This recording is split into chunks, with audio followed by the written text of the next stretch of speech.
Now, over the last decade, Policy Network has performed a momentous role in the development of progressive thinking, bringing us together as one global progressive family. And I think few organisations could have achieved more in such a short space of time.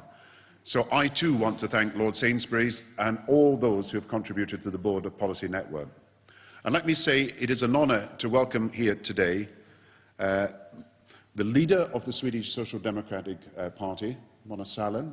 I'm very grateful that she has managed to be with us, and I thank her for the work she's doing right across Europe.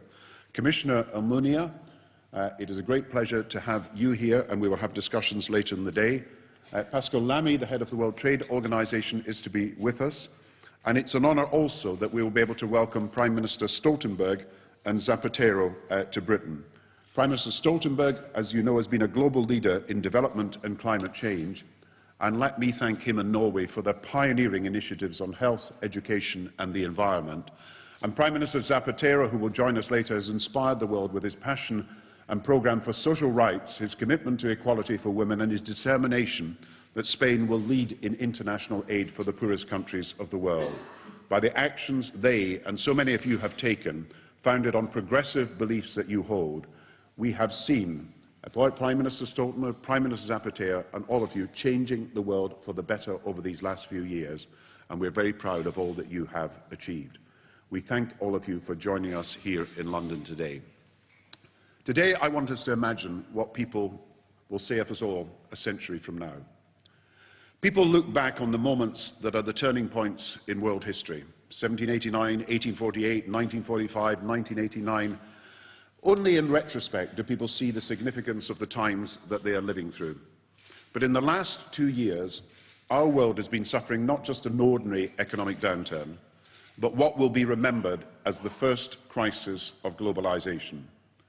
It's the first crisis of a world being totally transformed by the scale of global financial flows, by the global sourcing of goods, and by the speed, the scale and the scope of globalization itself.